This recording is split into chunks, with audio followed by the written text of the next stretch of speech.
Halo teman-teman semua, selamat datang di Gender Talk Podcast bersama Pusat Studi Gender UNED.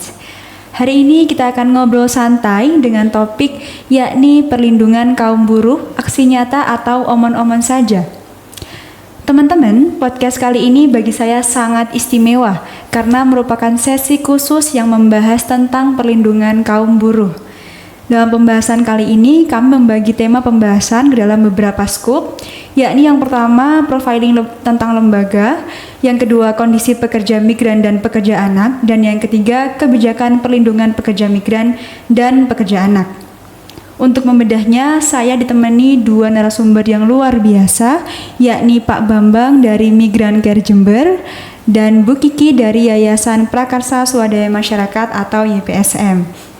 Kedua narasumber hebat kita ini telah memiliki pengalaman praksis pendampingan kaum pekerja selama bertahun-tahun. Baik, mari kita sapa kedua narasumber kita terlebih dahulu. Selamat pagi Pak Bambang. Pagi Mbak. Pak Bambang, bagaimana kabarnya hari ini? Sehat, kita harus sehat ini pokoknya. Kemudian kalau boleh tahu kesibukannya belakangan apa ya Pak? Nah, kalau kami Migrancare baru saja selesai menyelenggarakan satu event yang mempertemukan 10 desa dampingan kami dengan satu tema rembuk perencanaan perempuan purna pekerja migran, dan maksud dari tujuan ini adalah mempertemukan ide, mempertemukan gagasan, mencari tahu problem-problem soal tata kelola soal migran, soal pekerja migran, dan kami mengajak tentunya para pihak dan stakeholder yang memang menjadi partner kami selama ini. Ada pemerintah desa, ada dinas, ada teman-teman jaringan CSO gitu.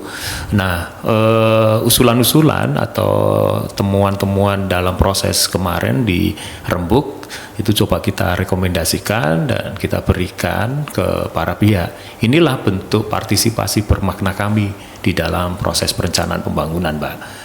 Yang kedua, kami juga tetap melayani ketika ada pengaduan kasus terakhir kemarin, dan yang ketiga kami juga mempersiapkan ini Mbak, International Migrant Day di Banyuwangi. Jadi kita lagi sibuk-sibuknya hari ini.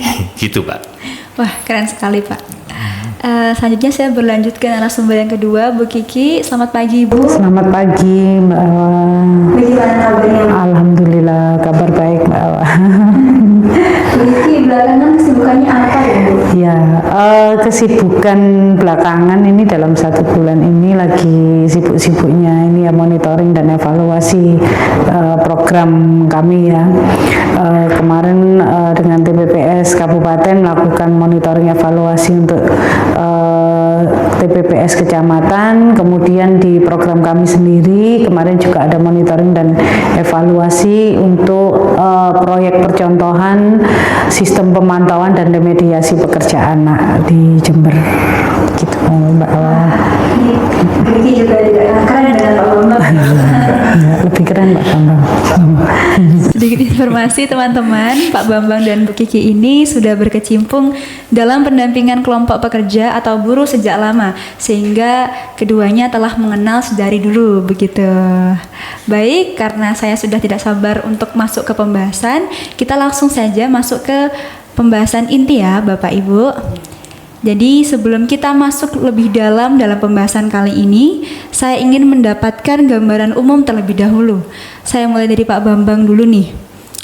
Saya mendengar bahwa Pak Bambang ini konsen pada isu pekerja migran ya Pak. Bisa tolong jelaskan tentang lembaga Bapak Migrancare dan konsen isunya ini pada apa Pak?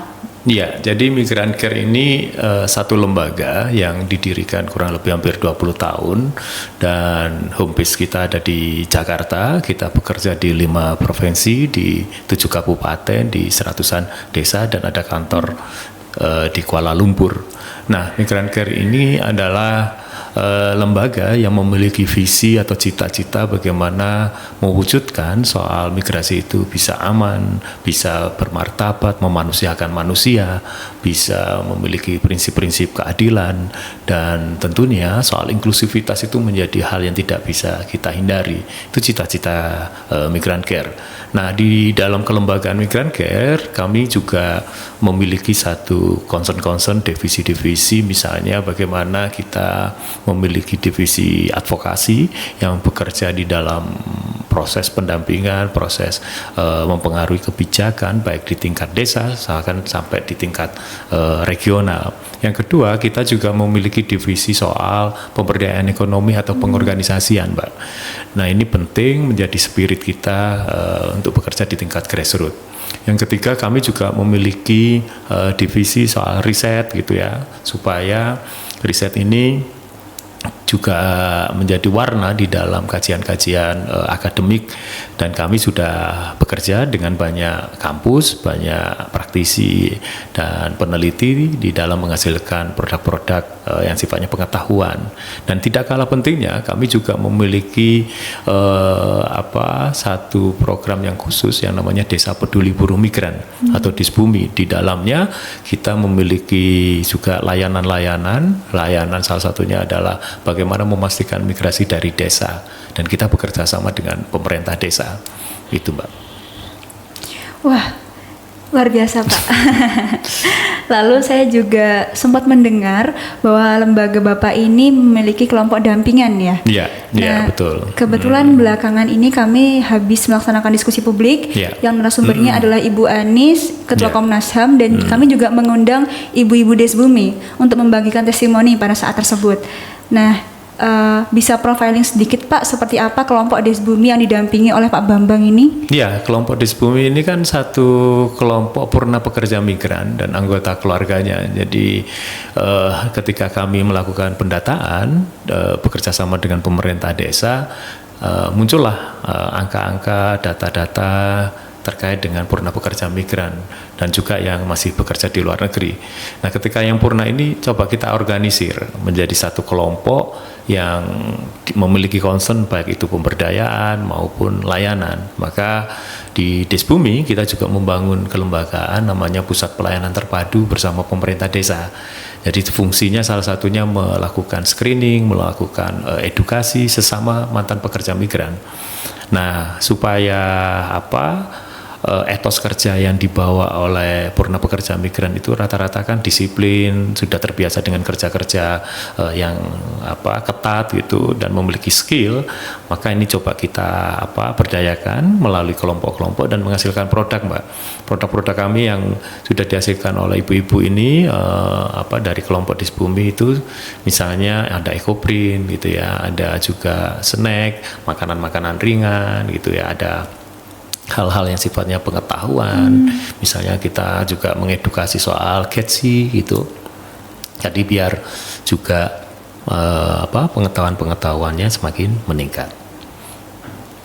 Wah, keren sekali ya Pak, Migran Care dan juga Disbumi ini. Upaya advokasi pelindungan pekerja migran dilakukan dari tingkat desa hingga tingkat nasional. Ini hal yang baik dan saya kira perlu dikembangkan terutama oleh pemerintah kita sih Pak. Baik, selanjutnya saya beranjak ke Ibu Kiki. Ibu Kiki, saya tertarik untuk mengulik tentang isu pekerja anak. Saya rasa ini isu yang menarik karena masih berkaitan dengan konsen isu pekerja, namun dimensinya spesifik terhadap anak begitu. Saya ingin dengar lebih jauh dari Bu Kiki terlebih dahulu tentang lembaga Bu Kiki YPSM.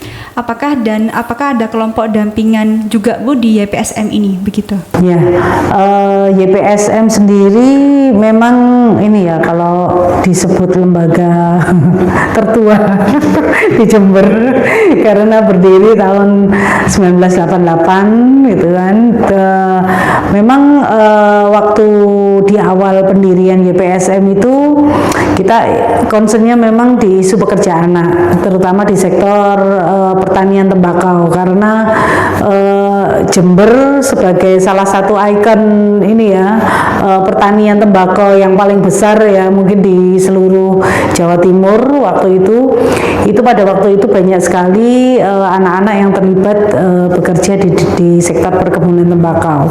Nah, semakin lama kemudian fokus isu kami semakin berkembang di perlindungan hak anak gitu ya, jadi lebih luas skupnya. Kita ngomong soal kesehatan, soal pendidikan, kemudian ngomong juga soal advokasi kepada pemerintah desa dan lain sebagainya, yang itu memang di dalamnya ada upaya-upaya untuk memberikan perlindungan terhadap hak anak itu tadi, Mbak. Nah, kalau saat ini kita juga lagi bekerja sama dengan ini ya, lembaga internasional namanya ECLT Foundation. Itu kepanjangannya Eliminating Child Labor in Tobago. Itu mereka punya ini ya, jadi kita punya program bagaimana melakukan pemantauan dan remediasi untuk pekerja anak yang ada di sektor pertanian dan perkebunan gitu kan. Jadi program ini kita saat ini komunitasnya ada di 4 desa. Kalau tahun 2000 sebenarnya ini program ini sudah berjalan cukup lama untuk penanggulangan pekerja anak. Jadi tahun 2017 sampai dengan 2022 kemarin itu nama programnya itu kesempatan. Jadi sama juga di penanggulangan pekerja anak, tapi kita lebih fokus pada waktu itu kepada pencegahan. Bagaimana menggerakkan ini ya, lintas sektor itu untuk mencegah anak untuk terlibat di dalam pekerjaan. Nah, mulai tahun 2025-2026 ini nanti strategi programnya sudah mulai berubah. Jadi di komunitas ini nanti kita sudah menemukan nih pekerja anaknya ya, siapa saja. Jadi kita menggandeng pemerintah desa, RT RW setempat untuk melakukan pendataan, karena mereka yang lebih dekat dengan anak, tahu situasi dan kondisinya. Karena tidak semua ini ya anak yang kemudian kelihatan ini ya melakukan aktivitas kemudian kita anggap sebagai pekerja anak. Jadi kita tetap berpedoman kepada peraturan Undang-Undang Ketenagakerjaan itu.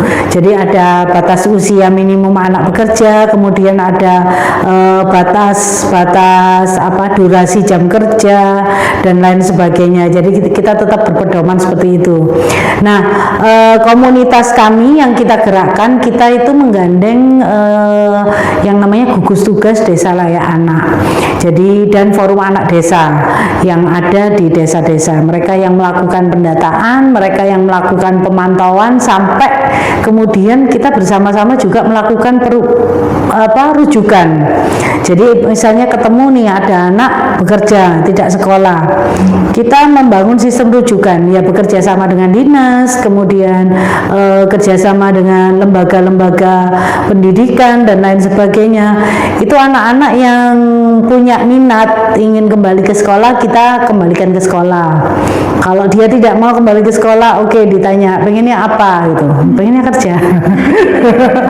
Tapi ya tetap kita kasih ini kan motivasi juga. Dan kemarin ada yang dirujuk ke kejar paket gitu. Ada yang tetap tidak mau sekolah, tidak mau ikut kejar paket, dia pengennya bekerja saja. Oke. Kalau anak-anak ya situasi ini kita pantau, kemudian kita juga memberikan pendekatan-pendekatan kepada keluarga, kepada lingkungan masyarakat sekitar, kepada pemberi kerjanya, bahwa anak-anak ini ketika dia bekerja ada aturan-aturan yang harus dilalui oleh pemberi kerja. Misalnya pemberi kerja harus menyediakan APD, alat pelindung dirinya, atau kemudian nanti orang tuanya juga harus memastikan si anak ini bekerjanya sesuai dengan aturan, misalnya dari sisi jam kerja, kemudian situasi pekerjaannya ya. Jadi anak ini tidak boleh berkontak dengan benda-benda yang berbahaya atau zat-zat yang berbahaya gitu. Jadi misalnya kalau di sawah, kerja di sawah, tidak boleh nyemprot pestisida misalnya gitu kan, tidak boleh berhubungan langsung dengan daun tembakau dan lain sebagainya. Itu pendekatan-pendekatan yang kita lakukan di komunitas. Jadi komunitasnya itu selain anak-anak pekerja ini sendiri, juga keluarga dari anak-anak pekerja, kemudian juga tadi ya pemerintah desa dan lain sebagainya. Jadi ini semua sektor kita libatkan gitu Mbak. Gambarannya seperti itu. Ini Bu, saya dari pembahasan Bu Kiki dan Pak Bambang sedikit menyimpulkan bahwa ternyata kinerja Migrancare dan YPSM ini sudah sangat terstruktur begitu. Jadi pendekatannya sudah antar sektor dan juga yang disentuh itu tidak cuma yang bersangkutan tetapi juga orang-orang terdekatnya gitu. Wah, keren sekali. Baik, setelah ini kita akan kembali. Tetap bersama kami di Gender Talk Podcast. Kita masuk ke segmen kedua setelah jeda berikut.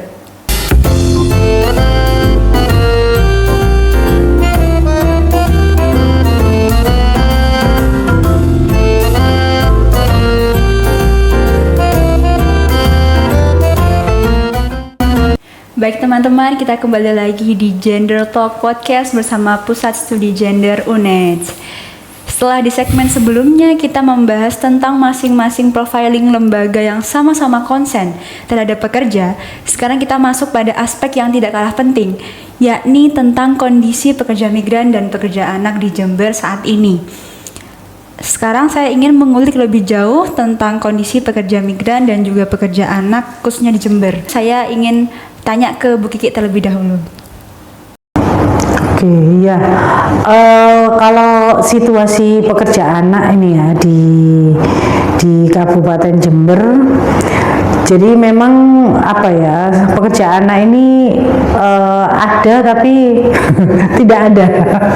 Jadi dianggap tidak ada. Jadi keberadaan pekerja anak ini belum pernah diakui oleh siapapun karena dari sisi tradisi di masyarakat itu masih sebagian besar menganggap lumrah anak-anak itu terlibat untuk bekerja begitu kan. Nah, dari sisi kebijakan juga di Dinas Ketenagakerjaan itu juga tidak mengakui bahwa di Jember itu ada pekerja anak. Karena kalau dari sisi aturan itu kan memang tidak diperbolehkan anak di bawah usia 18 tahun untuk bekerja.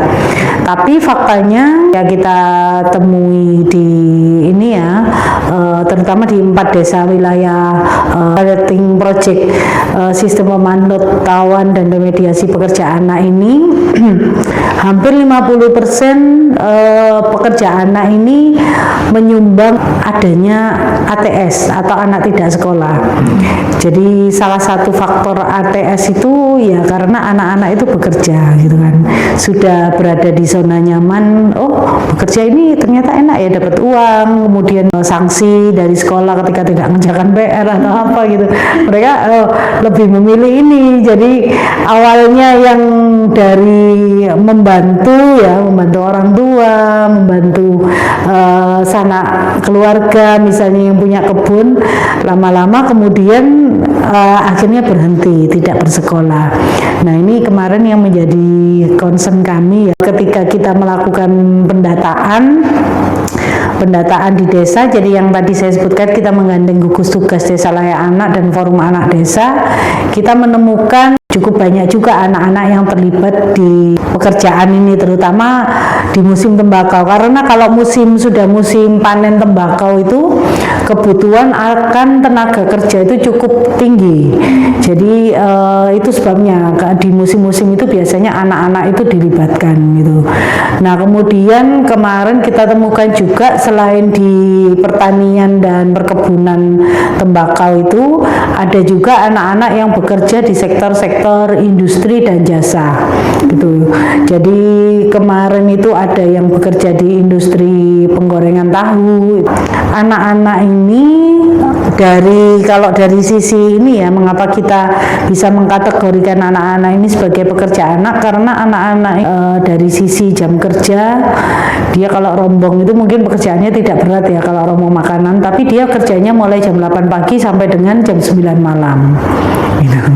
Kemudian kalau ada juga yang dari sisi jenis pekerjaan, melakukan pekerjaan berat, terutama itu kalau biasanya anak-anak yang bekerja di lahan-lahan pertanian sama yang di toko bangunan itu tadi, ya, menghadapi resiko bersentuhan dengan benda tajam, kemudian mengangkat beban berat tadi ya yang di toko bangunan dan lain sebagainya, itu yang kita temui.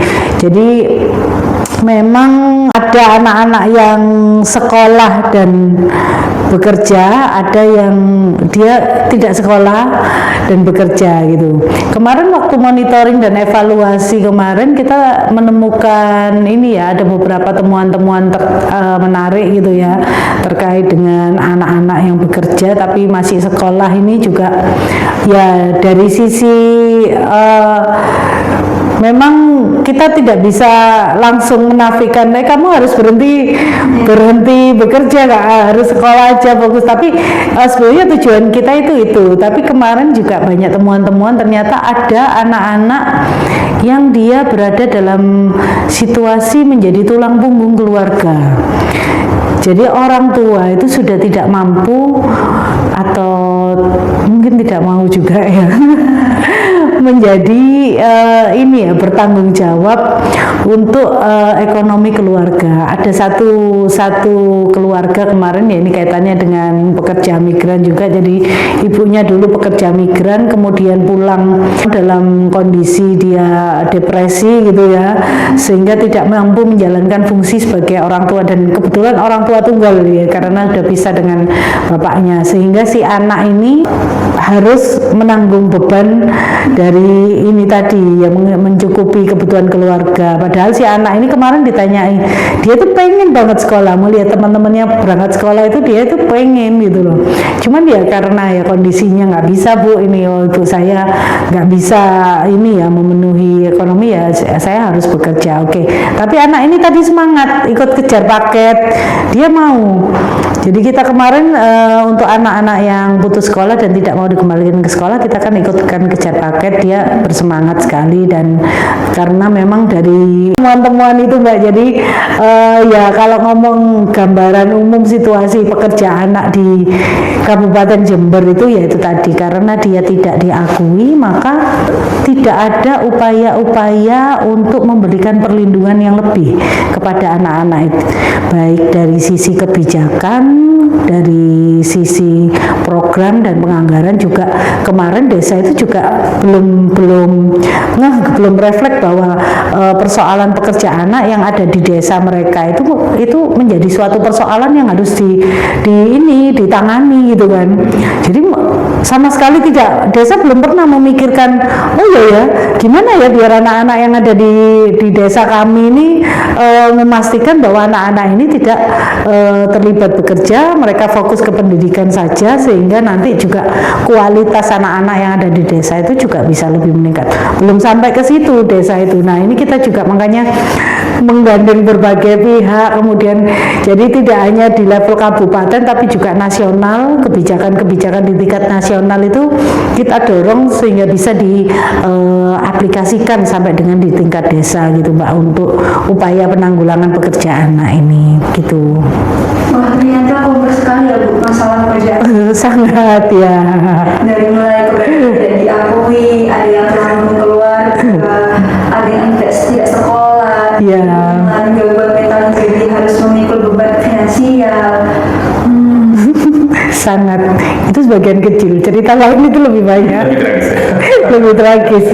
Jadi kalau kemarin gugus tugas ke desa itu ketika dia dampingi anak dalam melakukan remediasi itu, jadi pulang-pulang itu pasti bengep-bengep gitu matanya, karena kan mendengarkan cerita-cerita dari keluarga-keluarga ini. Oh iya ya, jadi kita memang ya tidak semudah itu kemudian ini ada pekerjaan anak, oke, kita tarik, kita kembalikan ke sekolah gitu, tapi banyak faktor ternyata di dalamnya itu. Ya, tadi saya dengar Bu Kiki menyinggung juga tentang adanya pekerja anak yang ada keterkaitannya dengan ibunya yang pekerja migran. Kalau begitu saya langsung beralih ke Pak Bambang saja. Bagaimana kondisi pekerja migran di Jember hari ini Pak? Mau yang baik-baik atau yang tidak baik? Semuanya boleh Pak. Oke. Jujur apa tidak jujur? Karena ini podcast, jadi paling enggak saya harus memberikan satu testimoni ya bahwa berdasarkan, pertama saya selalu mendasarkan pada basis data.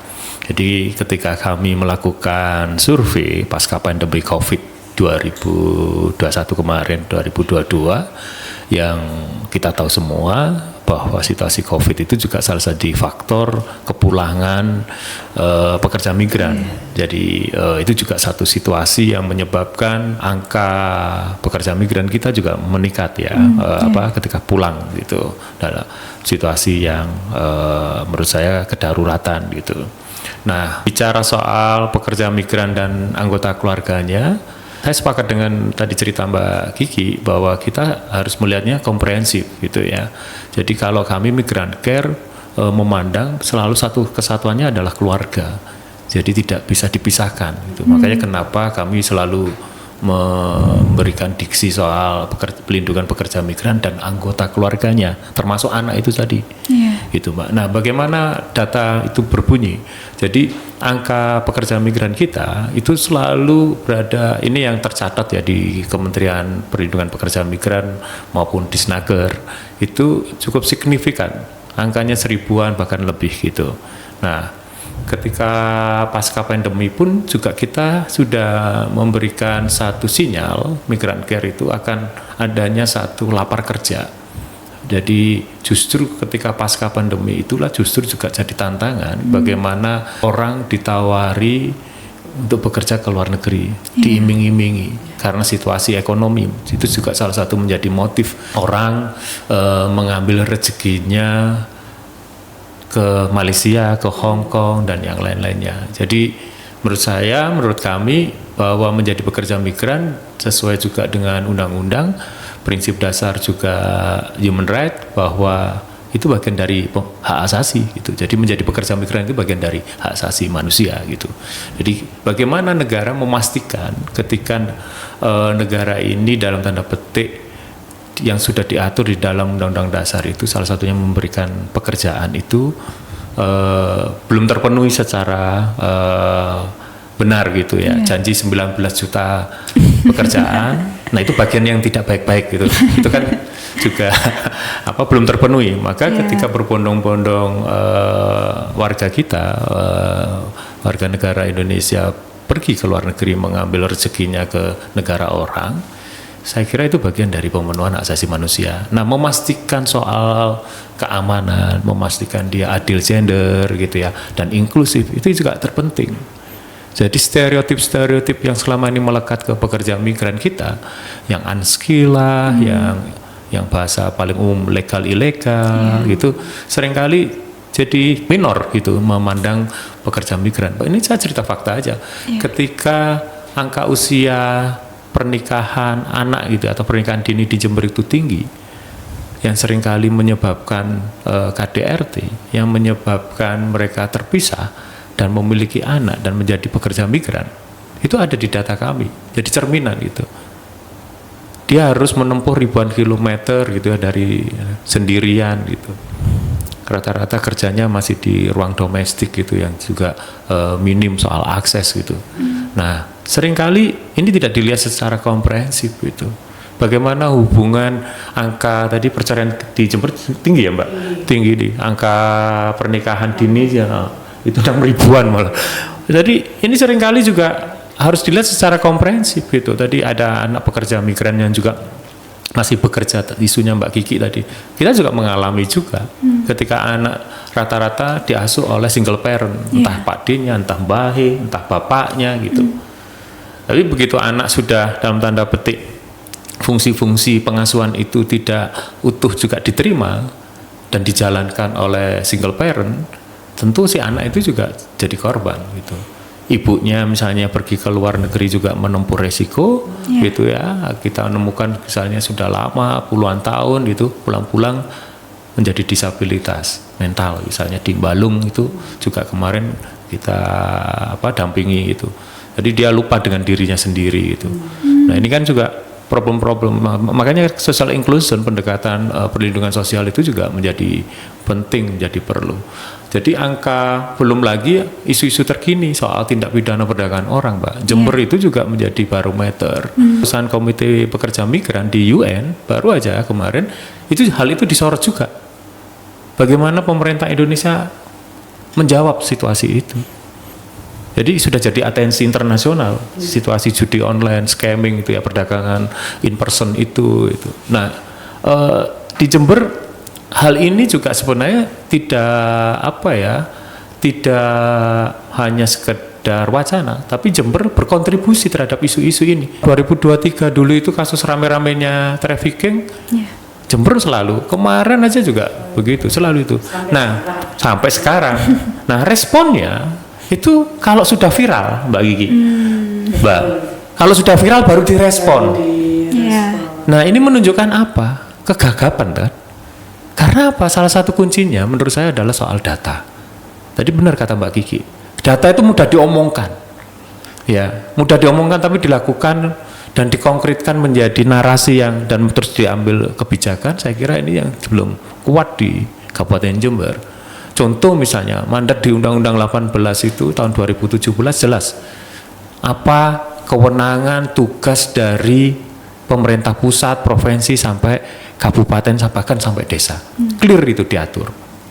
Tapi nyatanya di Jember ini dalam konteks policy itu kita belum memiliki regulasi yang mengatur soal perlindungan pekerja migran dan anggota keluarganya. Kalau anak sudah ada belum, Bagi? Saya nggak tahu kalau soal perlindungan anak. Di Undang-Undang Perlindungan Anak. Nah, di Jember itu belum ada perdanya. Di provinsi sudah ada. Kalau perda ada nggak, Pak? Nggak ada lah. Oh, nggak ada ya. Oh, itu juga nggak baik-baik aja gitu. Gitu. Jadi kami juga tidak lelah sama Mbak Kiki dan teman-teman CSU kemarin di pemangku kebijakan, bahkan ke bupati terpilih itu. Kita bahkan sebelumnya juga punya fakta integritas itu dengan bupati misalnya. Tapi ternyata begitu dokumen final yang namanya rencana pembangunan jangka menengah daerah yang terkait visi misi bupati, ya kita prihatin apa yang kita perjuangkan bersama teman-teman itu tidak diakomodir. Jadi Perda nomor 3 tahun 2025 soal RPJMD 2025-2029, isu-isu marginal, isu-isu inklusif yang selama ini kita geluti dan sudah kita kontribusikan ke Jember, itu kayak narasinya hanya sumir gitu aja. Jadi kayak nggak kelihatan kerjanya Mbak Kiki di 4 desa, saya di 10 desa, ada teman lagi kerja di misalnya teman-teman lembaga lain yang bekerja juga isu lain di sekian desa, itu tidak tercapture kontribusi kampus misalnya dengan mobilisasi adik-adik KKN, itu tidak di-capture di dalam dokumen perencanaan pembangunan. Nah, ini juga saya memprihatinkan gitu. Kalau tadi pertanyaan Mbak dalam kondisi perlindungan pekerja migran, padahal sebenarnya kita sudah berbuat gitu ya. Banyak contoh-contoh yang sudah kita mulai dari tingkat grassroots, pemerintah desa, praktek-praktek baik itu sudah ada gitu. Nah, yang saya ingin tekankan lagi, satu keprihatinan saya adalah bagaimana menyatukan soal data. Ini yang menurut saya data pekerja migran kita itu masih terserak kemana-mana, Mbak. Belum menjadi satu kesatuan soal data. Bicara data memang menurut saya ini tidak bisa kerja sendiri ya. Nah, saya hanya ingin mengutip satu data yang terbaru dari teman-teman Kementerian Desa melalui Indeks Desa. Menurut saya sudah progresif hari ini karena sudah meletakkan pendataan pekerja migran, Mbak Gigi, itu dalam satu bagian. Gitu, dalam bagian untuk ngomong indeks desa yang itu nanti akan digunakan untuk konteks alokasi dana desa dalam konteks kebijakan. Menurut saya sudah mulai inklusif ini pemerintah pusat itu. Nah, bagaimana ini disinergikan dengan pemerintah daerah? Ini yang belum nampak, Mbak. Ya, seremonial itu masih goodwill pusat. Gitu. Kalau kami menurut saya belum begitu kuat ininya komitmen di dalam proses perlindungan pekerja migran. Nah, saya agak ingin mention juga situasi pekerja migran kita, Mbak. Menurut saya ini orang muda ini hari ini menjadi satu sasaran para sponsor gitu dengan modus-modus misalnya lembaga pendidikan. Pendekatannya salah satunya magang, Mbak Gigi. Kemarin magang ke luar negeri itu menurut saya juga kami bongkar kemarin di salah satunya, padahal bukan, kan beda magang dengan bekerja Iya. gitu. Tapi karena pengetahuannya teman-teman kampus, akhirnya mereka juga berkontribusi gitu dalam situasi itu. Ini yang juga harusnya sudah diantisipasi oleh pemangku kebijakan. Jadi sekali lagi menurut saya Jember belum baik-baik saja. Ini masih pertengahan podcast, tapi saya sudah merasa mendapatkan banyak pengetahuan baru ya dari Bu Kiki dan juga Pak Bambang ini. Dari tadi juga saya mendengar Bapak dan Ibu ini menyebutkan tentang perlunya kehadiran negara dalam bentuk kebijakan, khususnya yang dari tadi disebutkan kan pemerintah daerah gitu. Belum ada perdanya dan seterusnya. Sesaat lagi kita juga akan membahas Pak Bu tentang ini kehadiran negara dalam bentuk kebijakan. Namun kita akan kembali setelah jeda berikut.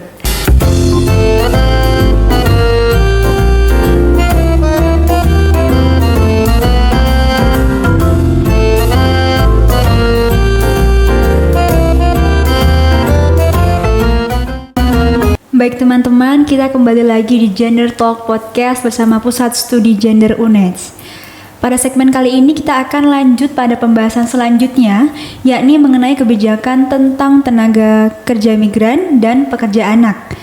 Kebijakan merupakan hal yang strategis untuk menentukan arah perubahan perlindungan pada pekerja migran dan pekerja anak. Tapi apakah kondisi per hari ini pemerintah kita telah merumuskan kebijakan yang berpihak atau justru yang dilakukan masih sebatas omon-omon saja? Saya persilahkan sebelumnya kepada Pak Bambang untuk menjawab. Ya, jadi gini Mbak, pemerintah Indonesia itu kan juga merupakan bagian dari keanggotaan di PBB. Jadi di UN itu semua anggota itu juga harus taat terhadap konvenan-konvenan yang sudah diratifikasi. Salah satunya konvenan terkait dengan perlindungan pekerja migran dan anggota keluarganya. Nah, di forum internasional ini pemerintah Indonesia juga ditagih dalam tanda petik ya bagaimana situasi pekerja migran kita. Nah di tingkat regional pemerintah Indonesia juga memiliki kesepakatan-kesepakatan. Salah satunya GCM Global Compact of Migration, itu satu komitmen, ada satu agreement di dalam proses kemarin di Baju Agreement namanya, di Labuan Bajo seingat saya. Isinya adalah sebenarnya juga meminta baik negara pengirim maupun negara penempatan itu memiliki komitmen yang kuat di dalam proses perlindungan pekerja migran. Nah, bagaimana di dalam negeri? Di dalam negeri kita juga sudah memiliki Undang-Undang 18 tahun 2017 tentang perlindungan pekerja migran yang di dalamnya sudah mengatur cukup bagus gitu, mulai apa sih kewenangan pemerintah pusat, provinsi, kabupaten, bahkan sampai desa. Jadi tugas fungsinya apa, kewenangannya apa sudah ada di situ. Juga secara paralel ada undang-undang terkait dengan tindak pidana perdagangan orang yang juga mengatur soal bagaimana penegakan hukum terkait dengan tindak pidana perdagangan orang. Belum lagi beberapa wilayah yang kita organisir di beberapa kabupaten juga sudah memiliki perda perlindungan pekerja migran. Dan hampir semua desa yang menjadi wilayah kerja migran care itu juga memiliki peraturan desa. Artinya kita sudah cukup komprehensif, cukup punya gitu ya. Tapi pertanyaan kritisnya adalah apakah itu bekerja secara akuntabilitas itu workable apa enggak? Semua regulasi itu apakah sudah menjawab problem-problem tata kelola migrasi? Karena ini seringkali juga kita sudah punya regulasinya, tapi proses diplomatik kita misalnya di luar negeri belum begitu kuat. Saya bicara Jember misalnya, Jember itu juga belum sampai hari ini memiliki satu regulasi yang komprehensif, khususnya Perda soal perlindungan pekerja migran. Padahal Bapemperda atau Balek itu di tahun 2024 sudah menempatkan rencana pembahasan Raperda soal perlindungan pekerja migran di tahun 2025.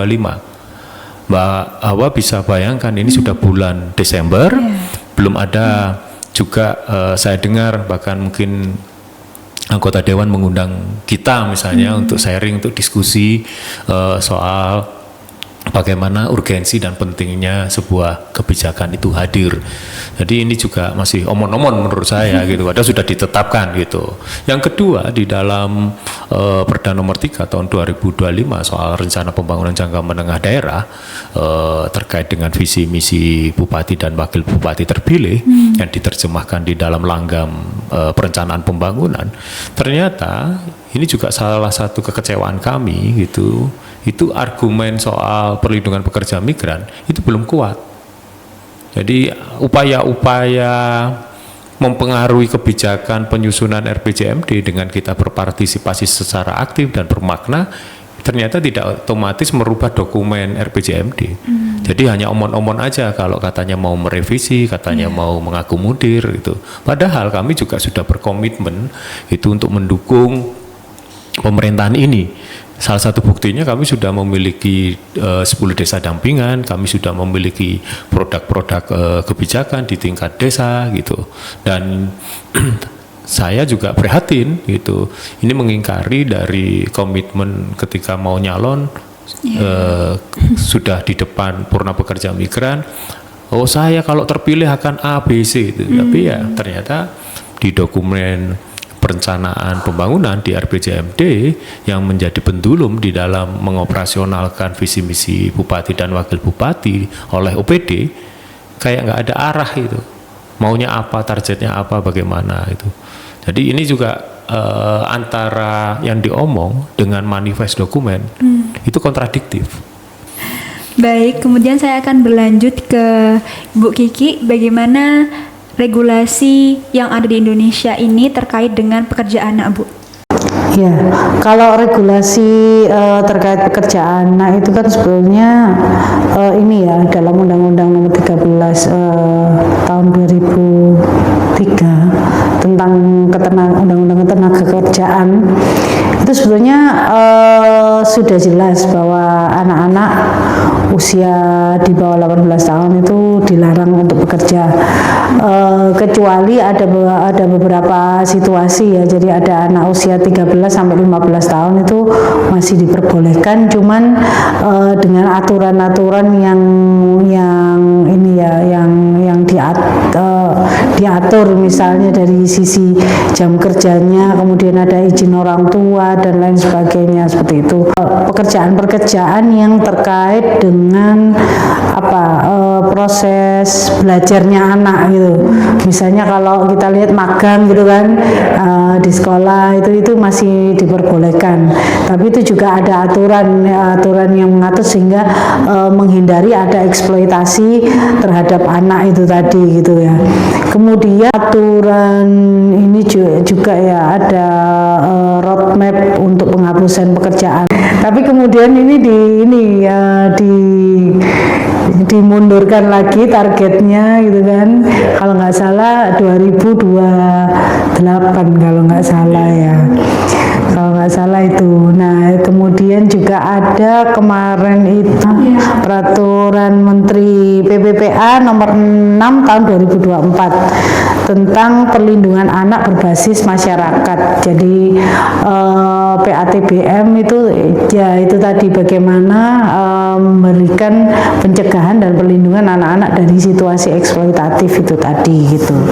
Jadi ya di tingkat nasional mungkin kebijakannya itu ya, kemudian ada undang-undang perlindungan anak juga gitu kan. Jadi kalau di tingkatan undang-undang mungkin sudah ada ya kebijakan-kebijakan yang melingkupi. Cuman turunan-turunannya ini yang masih tidak ada, minim ya.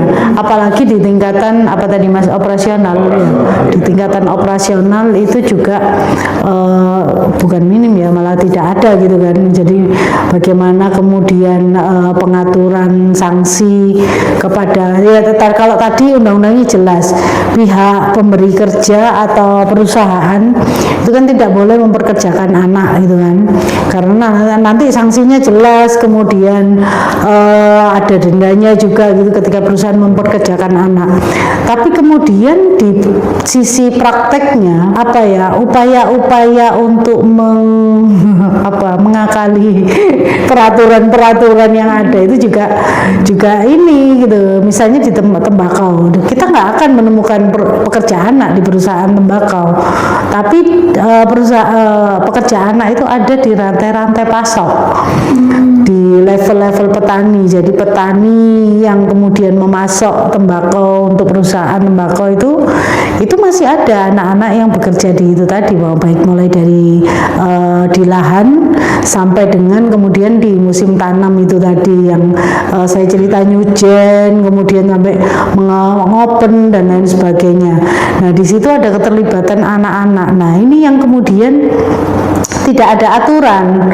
Kalau undang-undangnya jelas, oke, perusahaan tidak melanggar karena mereka tidak mempekerjakan anak, tapi kemudian bahwa tembakau yang mereka ini ambil dari petani itu sebetulnya juga ada keterlibatan anak-anak di situ. Nah ini yang kemudian aturannya seperti apa nanti untuk mengatur ini.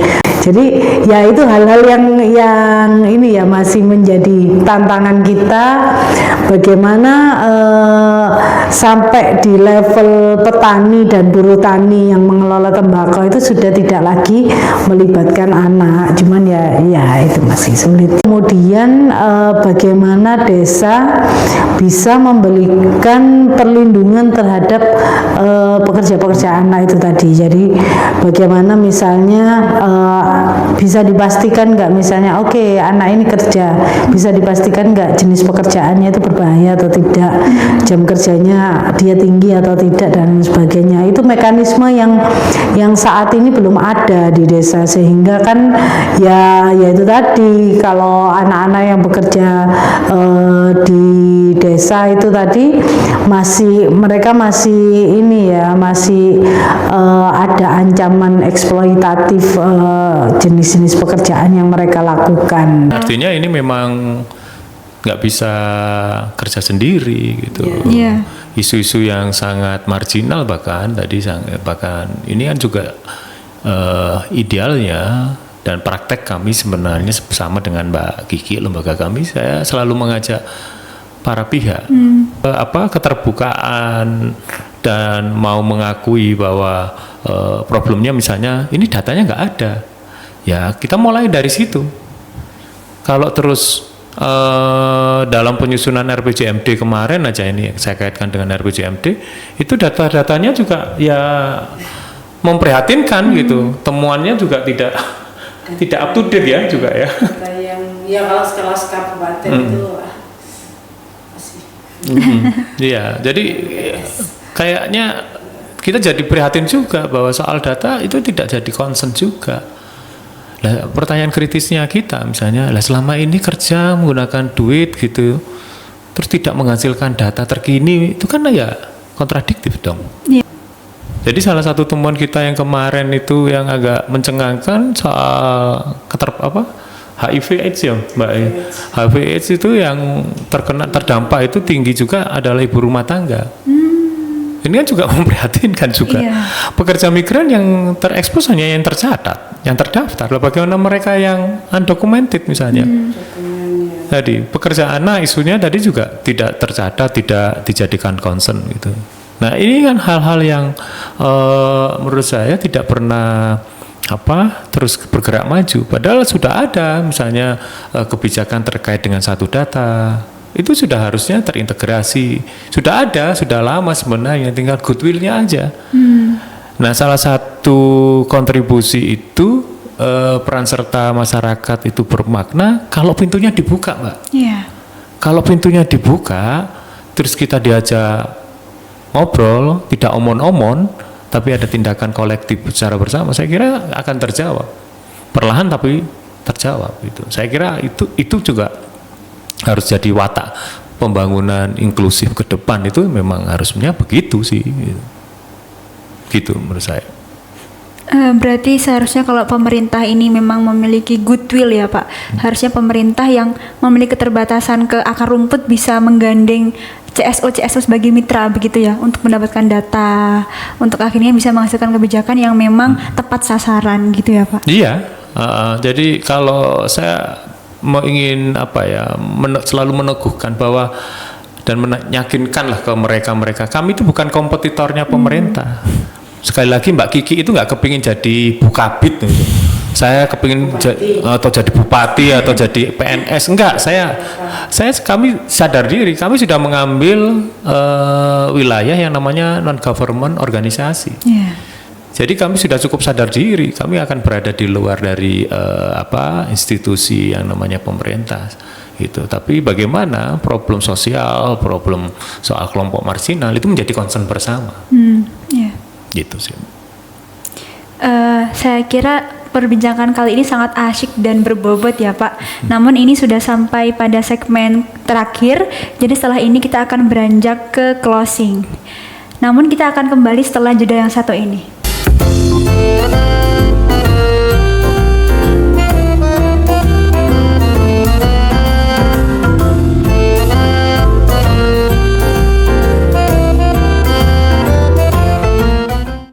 Halo teman-teman, kita kembali lagi di Gender Talk Podcast bersama Pusat Studi Gender UNED. Dalam 3 segmen sebelumnya, kita telah banyak membahas tentang pekerja migran dan juga pekerja anak bersama kedua narasumber kita yang luar biasa. Sayangnya karena keterbatasan waktu, kita harus beranjak pada closing. Nah, sebelum closing, saya ingin menanyakan terlebih dahulu kepada kedua narasumber. Saya mulai dari Bu Kiki agar bisa memberikan closing statement nih, Bu. Oke, iya. Jadi begini, persoalan pekerja anak itu kan merupakan persoalan yang cukup kompleks ya. Faktor-faktornya banyak. Kemudian upaya-upaya yang dilakukan itu juga tidak bisa dilakukan dengan berdiri sendiri gitu kan. Banyak pihak-pihak yang harus dilibatkan. Jadi perlu untuk menggandeng bergandeng tangan bersama-sama. Kemudian ya upaya untuk menciptakan lingkungan yang mendukung anak untuk melanjutkan sekolah dan dia tidak lagi terlibat dalam pekerjaan, itu yang perlu kita pikirkan bersama-sama ya. Di sini baik dari pemerintah, kemudian kami juga sebagai lembaga masyarakat, dan mungkin juga kontribusi dari perguruan tinggi ini juga cukup bisa membantu untuk bagaimana kita menciptakan lingkungan yang lebih baik untuk anak-anak ini. Baik, terima kasih Ibu. Selanjutnya Pak Bambang, saya persilahkan. Ya, yang pertama kita harus clear bahwa menjadi pekerja migran adalah bagian dari hak asasi manusia.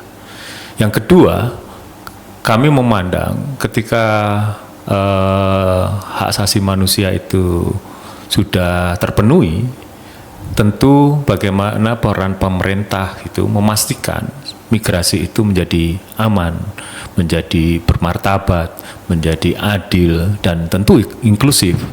Nah, hal visioner begini ini tentu harus ada upaya-upaya afirmasi, ada upaya-upaya yang lebih konkret. Salah satunya adalah dengan mengoperasionalkan segala kebijakan-kebijakan yang sudah ditetapkan. Jadi kalau bicara undang-undang, bagaimana implementasinya, berjalan sesuai koridornya. Yang ketiga, saya kira partisipasi bermakna itu juga harus dijalankan di dalam proses-proses jenjang perencanaan pembangunan. Karena apa? Pendulum perencanaan pembangunan itu ya di partisipasi bermakna. Bagaimana program bicaranya soal perlindungan pekerja migran kalau tidak melibatkan pekerja migran? Jadi saya sama dengan Mbak Kiki tadi, bagaimana pelibatan para pihak, misalnya salah satunya akademisi, kelompok minoritas, kelompok marginal, orang-orang atau pihak-pihak yang memiliki kompetensi di dalam ruang-ruang yang namanya pembangunan yang inklusif. Kedepan target soal 2030 yang Indonesia emas, menurut saya itu juga harus kita periksa. Kalau misalnya janji-janji kampanye, janji-janji 19 juta pekerjaan lah, itu omong-omong apa enggak? Apakah bisa kita raih itu 2030 generasi emas? Saya kok semakin cemas gitu. Ya, semakin cemas kalau ya semakin generasi cemas kalau tadi ruang partisipasi bermakna, pembangunan inklusif itu jauh dari keterlibatan para pihak. Saya kira itu, Mbak. Baik, terima kasih Pak. Baik, closing statement tersebut sekaligus menjadi penutup podcast kita pada siang hari ini.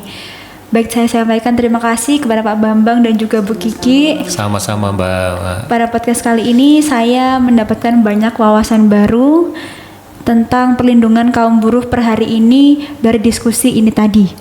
Dan saya juga jadi bisa menilai apakah pemerintah sudah memberikan aksi nyata atau hanya omong-omong saja. Baik, saya Hawa, host podcast kali ini pamit undur diri. Sampai jumpa di serial diskusi PSG UNED selanjutnya. Sebelum menutup podcast, izinkan saya untuk membacakan sedikit pantun. Pergi ke ladang membawa cangkul, pulang petang membawa sayuran. Pekerja migran penuh perjuangan betul, layak mendapat perlindungan dan hak yang setara. Sampai jumpa di episode berikutnya di Gender Talk Podcast.